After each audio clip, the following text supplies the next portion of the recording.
지금부터 복지 사각지대 발굴과 인적 안전망 구축을 위한 포항시 읍면동 지역사회보장협의체 위원 역량 강화 교육을 시작하겠습니다. 오늘 강의에서는 다음과 같은 주제를 다룹니다. 첫째, 지역사회보장협의체의 정의. 둘째, 읍면동 협의체의 필요성과 역할. 셋째, 협의체 조직과 회의 운영 방식 그리고 위원의 역할. 넷째, 운영 준비와 자원 발굴 방법. 포항시 대표 협의체와의 관계. 다섯째, 열악한 환경 속에서도 대처할 수 있는 방안과 활성화 전략.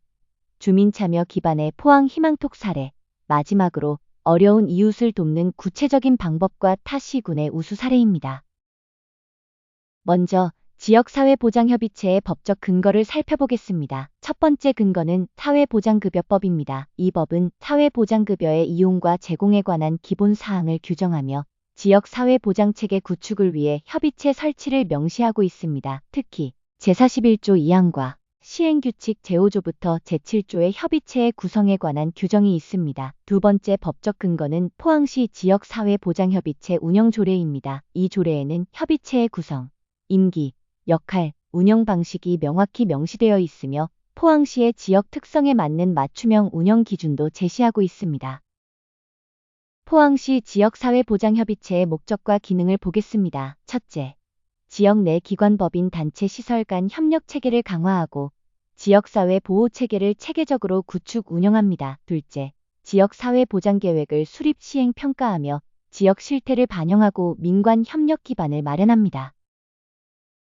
위원 구성은 어떻게 될까요? 자격 요건은 다음과 같습니다. 사회보장에 관한 학식과 경험이 풍부한 사람, 지역 사회보장 관련 기관법인 단체 시설의 대표자, 비영리 민간단체에서 추천한 사람, 읍면동 지역사회보장협의체 위원장, 사회보장 업무 담당 공무원, 이들은 시장이 임명 또는 위촉합니다. 위원회 구성은 10명 이상 40명 이하입니다. 임기는 2년이며 위원장은 1회에 한해 연임할 수 있습니다. 협의체 운영 방식입니다. 첫째, 협의체 업무를 효율적으로 수행하기 위해 실무협의체를 둡니다. 실무협의체는 위원장 1명을 포함해 40명 이내로 구성하며 위원은 위원장이 임명 및 위촉합니다. 둘째, 보장기관장은 인력과 운영비 등 재정 지원을 할 수 있습니다. 셋째, 읍면동 단위에서도 협의체를 구성해 운영합니다. 협의체의 구성 및 기능별 역할 비교. 지역사회보장 정책 및 사업 심의, 상위계획 심의 부분에서 대표협의체는 심의 및 자문권을 가지고 읍면동 협의체는 안건 건의를 합니다. 지역사회보장급여 제공 및 사업계획 심의 및 자문의 부분에서 대표협의체는 지역 내 지역사회보장 증진을 위한 사회보장급여 제공 및 서비스 추진에 관한 사항으로 실무협의체로부터 안건으로 상정된 제반사항을 심의 자문하며 실무협의체는 실무분과를 통해 상정된 안건을 사전 검토, 실무분과는 사회보장 대상자별 사업별로 사례회의를 통해 서비스 제공기관 간의 연계 및 협력으로 실무협의체 업무 수행 지원을 합니다. 읍면동 협의체는 위원장 간 네트워크를 구성하며 시군구, 읍면동 협의체 간 정보 공유 및 사업 협력의 기반을 마련합니다. 즉 대표협의체는 정책의 방향을 잡고 전체 계획을 심의하는 기구입니다.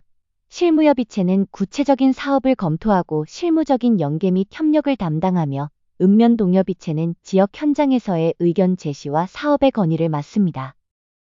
협의체의 구성 및 기능별 역할 비교. 이 지역사회보장계획의 수립, 실행 및 평가, 기획 단계에서 대표협의체와 실무협의체는 지역의 지역사회보장 수요를 측정, 목표 설정과 전략 수립, 지역사회보장 목표를 점검할 수 있는 지표 설정 및 목표, 중점 추진 전략 및 사업 연계 협력 방안을 마련, 지역사회보장 전달체계 조직 및 운영, 사회보장급여의 사각지대 발굴 및 자원 방안과 지역사회보장에 필요한 재원의 규모와 조달 방안을 모색합니다. 지역사회보장 조사 부분에서 대표협의체와 실무협의체는 지역사회보장의 실태, 지역 주민의 사회보장에 관한 인식 등 조사 설계 실시, 조사 결과 처리, 지역 주민, 사회보장에 관련된 기관, 법인, 시설, 단체 및 관련 전문가의 의견을 수렴, 시, 군, 구청장 또는 실무협의체 위원장이 지역 특성상 필요성이 있다고 인정하는 사항에 관해 검토합니다. 협의체의 구성 및 기능별 역할 비교 3. 지역사회보장계획 수립 및 모니터링 지역사회보장조사 단계에서 대표협의체는 지역사회주민의 사회보장 욕구 및 자원조사 전반에 관한 사항에 대해 전담하며 실무협의체에서는 지역사회보장조사의 설계, 조사 실시, 조사 결과 처리 등을 실질적으로 수행합니다. 사업을 결정하고 협의하는 단계에서 대표협의체는 사회보장급여 간 연계 조정 및 개선의 역할을 하며 실무협의체와 읍면동협의체에서는 의견 건의의 역할을 합니다. 시행결과 평가의 단계에서 대표협의체는 지역사회보장계획 시행과정의 적정성에 대한 모니터링 실시, 연차별 시행계획을 포함한 지역사회보장계획의 시행결과에 대한 평가를 합니다. 실무협의체에서는 분야별, 기능별 실행과정을 점검하며 시행결과에 대한 평가를 실시하며 읍면동협의체에서는 건의의 역할을 합니다. 협의체 구성 및 기능별 역할 비교 4. 사회보장지원 대상자 통합서비스 제공.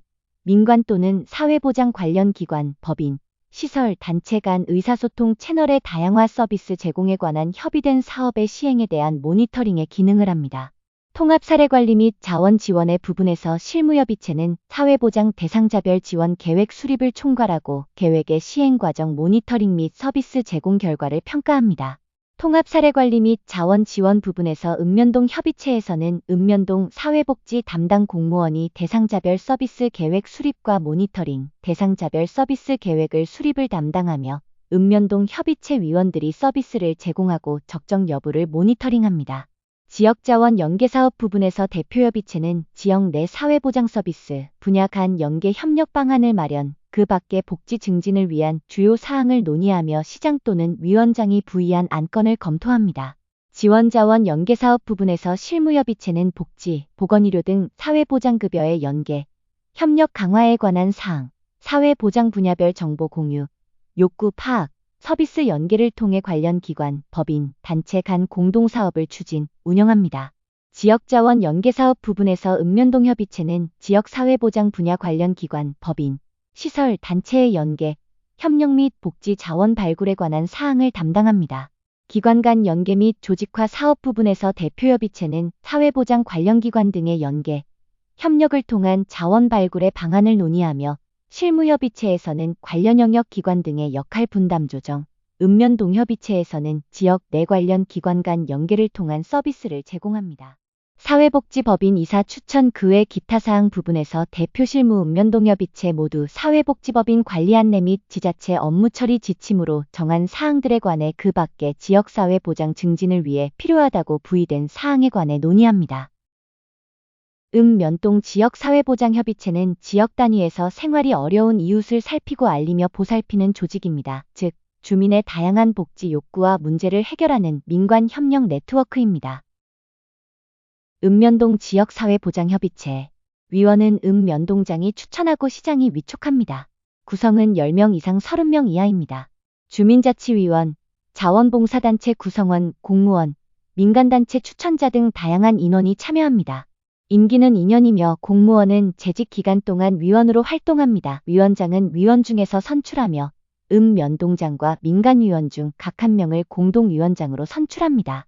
읍면동 협의체의 기능은 크게 4가지입니다. 첫째, 관할 지역 내 사회보장 대상자를 발굴합니다. 둘째, 사회보장 자원을 발굴하고 연계합니다. 셋째, 지역사회 보호체계를 구축 운영합니다. 넷째, 주민 복지 증진을 위한 필요한 사항을 논의합니다.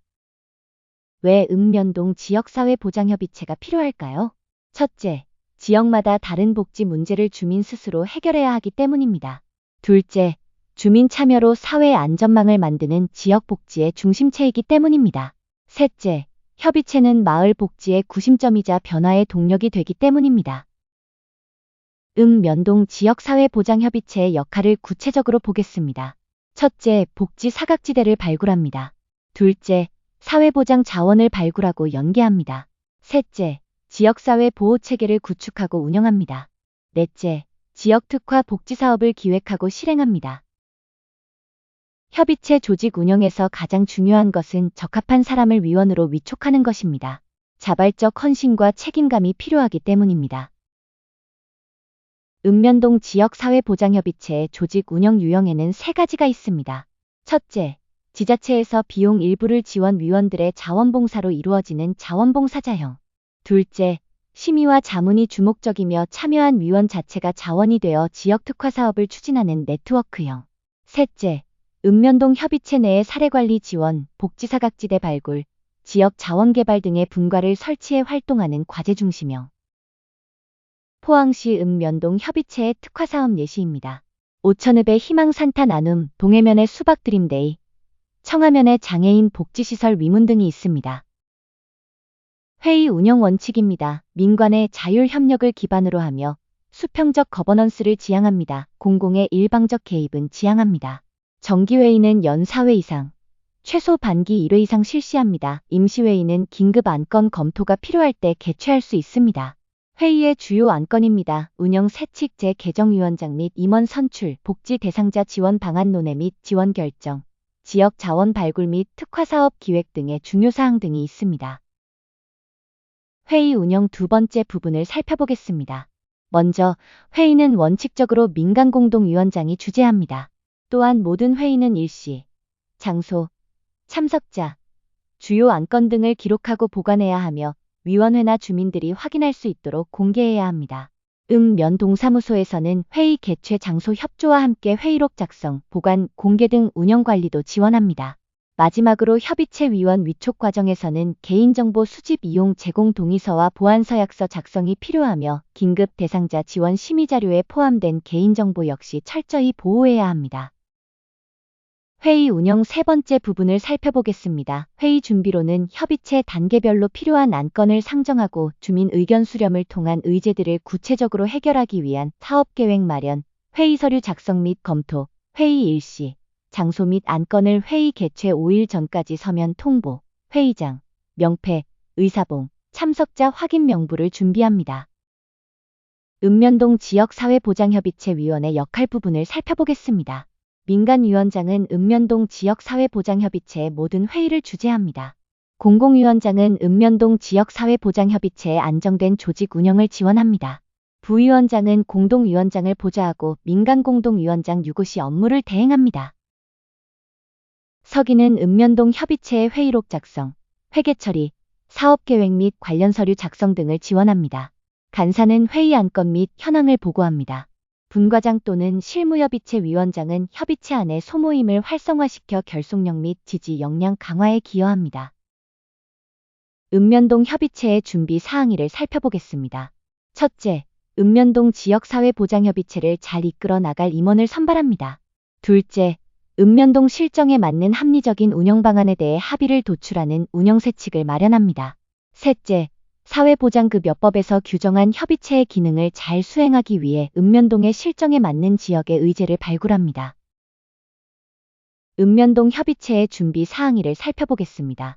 지역의제 실행을 위해 협업이 가능한 개인이나 기관 및 조직을 찾아 홍보하고 설득, 동참시키는 업무를 진행하며 자연스럽게 이행력을 확보합니다. 자원 발굴을 위한 다양한 사례를 보겠습니다. 첫째, 관계와 소통 기반의 지역사회 보호 체계를 구축합니다. 둘째, 다양한 단체와 협력하여 자원 발굴 및 연계 활동을 합니다. 셋째, 주민 욕구를 반영한 우선순위에 따라 지역의 특화 사업을 진행합니다. 예시일 종교단체입니다. 지역 내 대상자와 결연하여 밑반찬, 과일, 살 등을 지원합니다. 체육 및 문화공간으로 남는 공간을 활용하여 여가 서비스를 제공합니다. 구역 모임, 청년회, 학생회 등과 독거노인 인적 안전망 결연 사업을 진행합니다. 예시 이 음식점입니다. 지역 내 결식 우려가 있는 대상자에게 도시락이나 식사를 제공합니다. 경로당과 연계하여 밑반찬을 지원하기도 하고 가정위탁 아동에게 치킨을 배달해 주기도 합니다. 예시 3은 병원입니다. 진료 과정에서 복지 사각지대 대상자를 발견해 의뢰하고 의사를 강사로 초빙하여 건강교육이나 경로당 주치의 활동을 이어갑니다. 예시 4 제과점과 떡집입니다. 독거노인이나 가정위탁 아동의 생일을 챙겨주고 동네 푸드뱅크 활동에도 참여합니다.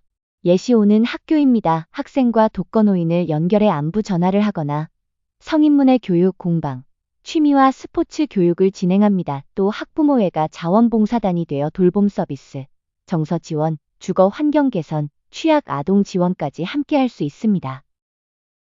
이제 포항시 지역사회보장협의체와 읍면동 협의체의 관계를 살펴보겠습니다. 사회보장급 여법에 근거한 상하관계가 아니라 협력적 운영체계라는 점을 꼭 기억해 주시기 바랍니다. 대표협의체와 읍면동협의체의 관계를 정리해보면 대표협의체는 교육, 훈련, 모니터링, 자원 연계 등을 지원합니다. 읍면동협의체 위원장은 실무협의체 또는 실무분과 위원으로 참여하여 정보를 공유하고 사업을 연계하며 의사소통 구조를 강화합니다.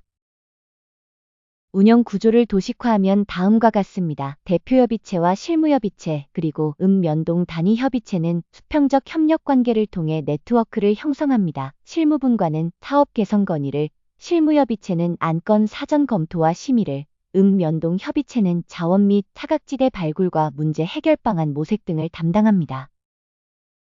읍면동 협의체를 활성화하기 위한 핵심 기반을 보겠습니다. 첫째, 나눔과 돌봄, 배려와 존중, 활동과 연대라는 핵심 가치를 지속적으로 공유해야 합니다. 둘째, 민관 공동위원장은 여러 기관과 단체를 포용해 네트워크를 끊임없이 확장해야 합니다. 셋째, 위원 각자가 내 일처럼 느낄 수 있도록 주인의식을 확립하는 것이 필요합니다. 지속 가능한 주민 참여와 외부 연계도 중요합니다. 전문성을 가진 주민과 전문가가 참여할 수 있는 기회를 보장해야 합니다. 또한 주민의 작은 참여와 후원이 새로운 변화를 이끌고 그 성장은 다시 더 큰 참여와 후원으로 이어져야 합니다. 읍면동 지역사회보장협의체의 성장 동력은 주민에게 감동을 주는 변화로 이어져야 합니다. 좋지 않는 여건 극복 방법을 알아보겠습니다.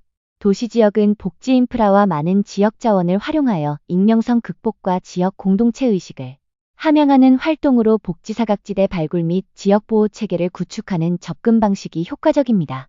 농어촌 지역의 경우 직접 민주주의 방식으로 주민 의견을 수렴, 높은 공동체 의식을 기반으로 주민이 주민을 도우며 복지사각지대 발굴 및 지역보호 체계를 구축하는 활동이 효과적입니다. 협의체 위원들이 쉽게 할 수 있는 일부부터 하고 싶었던 일부터 성장하며 여러 사람이 함께 할 수 있는 일을 찾아서 진행하는 것이 좋습니다. 읍면동 협의체 위원 자가진단 체크리스트입니다. 예에 7개 이상 체크했다면 당신은 이미 적합한 협의체 위원입니다. 지역 주민의 참여로 만들어지는 인적 안전망 그 시작은 바로 카카오톡 채널 포항이 망톡입니다. 어려운 이웃을 발견했을 때 간편하게 카카오톡으로 제보할 수 있는 소통 창구입니다. 읍면동 지역사회보장협의체와 포항시 희망복지지원단이 함께 연계하여 도움을 드립니다. QR코드를 스캔해보세요. 어려운 이웃을 살피고, 알리고, 보살피는 방법을 소개하겠습니다. 첫 만남에서는 이렇게 접근하세요. 첫째, 인사하기, 안녕하세요. 저는 땡땡 읍면동 지역사회보장협의체 땡땡땡입니다. 라고 자신을 소개합니다. 둘째, 방문 목적 알리기. 생활하시는데 어려움이나 불편함이 없는지 여쭙고자 합니다. 라고 전합니다. 셋째, 자연스러운 분위기 만들기. 처음에는 가벼운 인사, 칭찬, 날씨 이야기처럼 일상적인 대화로 친밀감을 형성합니다. 다음은 이웃의 정보를 알아보는 단계입니다. 첫째, 물어보기. 일상적인 대화를 하면서 어려운 점이 없는지 물어보세요. 둘째, 동의를 구하기. 이웃이 겪는 어려움을 외부에 알려 도움을 요청해도 되는지 동의를 받습니다. 셋째, 제보하고 신청하기. 이웃이 동의하면 성명, 연락처, 주소를 확인해 읍면동 지역사회보장협의체에 알려주세요. 주의할 점은 비난 동정 자극적인 표현을 삼가고 도움의 대가로 사례를 요구하지 않는 것입니다. 도움이 절실한 이웃의 사례를 보겠습니다. 첫째, 어려운 경제 상황으로 힘들어하는 이웃. 둘째, 끼니를 거르거나 식사가 부실해 염려되는 이웃. 셋째, 갑작스러운 부상이나 질병으로 생계가 어려워진 이웃. 넷째, 만성질환이 있으나 치료를 받지 못하는 이웃. 다섯째, 주거 환경이 열악하지만 수리할 능력이 없는 이웃. 여섯째, 혹서 혹한에 그대로 노출된 이웃. 일곱째, 술이나 약물 중독으로 생활에 지장이 있는 이웃. 여덟째, 가정폭력에 시달리는 이웃입니다. 또 다른 사례입니다. 아홉째, 아동 방임이나 학대가 의심되는 아동. 열째, 현대판 노예처럼 노동을 착취당하고 있는 이웃. 11번째, 자살이나 자해 시도가 있었던 이웃. 12째, 쓰레기를 쌓아두고 버리지 못하는 이웃. 13째, 갑자기 연락이 두절되거나 평소와 다른 모습을 보이는 이웃. 14째, 집단 괴롭힘을 당하고 있는 이웃. 15째, 이웃 간 갈등으로 분노를 조절하지 못하는 이웃. 16째, 이 밖에도 도움이 필요하다고 판단되는 모든 이웃입니다. 도움이 필요한 이웃을 발견하면 자신이 속한 읍면동 협의체에 연락하시면 됩니다. 반드시 이웃의 동의를 받은 뒤 연락해주세요. 포항시 남구와 북구 각 협의체에 연락처가 안내되어 있습니다. 이제 우수 사례를 살펴보겠습니다. 먼저 복지 사각지대 발굴 사례입니다. 경상남도 창녕군에서는 총 9,066가구를 발굴 연계했습니다. 창녕읍은 찾고, 살피고, 보살피고 라는 사업으로 1,213가구를 발굴했습니다. 남지읍은 응답하라 SOS 사업으로 2,270가구를 발굴했습니다. 이외에도 고안면 띵동 희망콜, 성산면 힘이 되는 좋은 이웃, 대안면 함께해요 가치데이, 유어면 따오기 자매 만들기 사업 등 다양한 면 단위의 발굴 사례가 있습니다. 두 번째 우수 사례는 민간자원 발굴입니다. 경기도 오산시는 지역복지 활성화를 위해 협약을 체결했습니다. 2023년 9월 기준 57건이던 시단위 협약은 2024년 9월에는 228건으로 33% 증가했습니다. 동단위 협약도 같은 기간 31건에서 181건으로 늘어났습니다. 민간 자원을 적극적으로 활용한 좋은 사례입니다. 세 번째 사례는 지역 보호체계 구축입니다. 광주광역시 북구에서는 의료 돌봄 주거 요양 등 민관 전문가가 함께하는 통합돌봄 협의체를 운영했습니다. 총 371회의 회의를 통해 퇴원 환자 재가 복귀 지원, 지역 대학과 협력한 의료 돌봄 지원 체계를 마련했습니다. 또한 부산광역시 사상구에서는 금융기관과 의료기관 협력 체계를 동시에 구축했습니다. BNK금융그룹, KB국민은행, NH농협은행, 신협 등과 함께 명절 나눔, 살 지원, 따뜻한 동행 사업을 펼쳤습니다. 또 사상구 한의사회와 건강관리협회, 사상구 보건소, 부산보훈병원은 무료 검진과 의료 지원을 통해 지역민을 보살폈습니다. 오늘 강의는 여기까지입니다. 복지 사각지대 발굴과 인적 안전망 구축을 위한 첫걸음. 여러분과 함께할 수 있어 큰 의미가 있었습니다. 경청해 주셔서 감사합니다.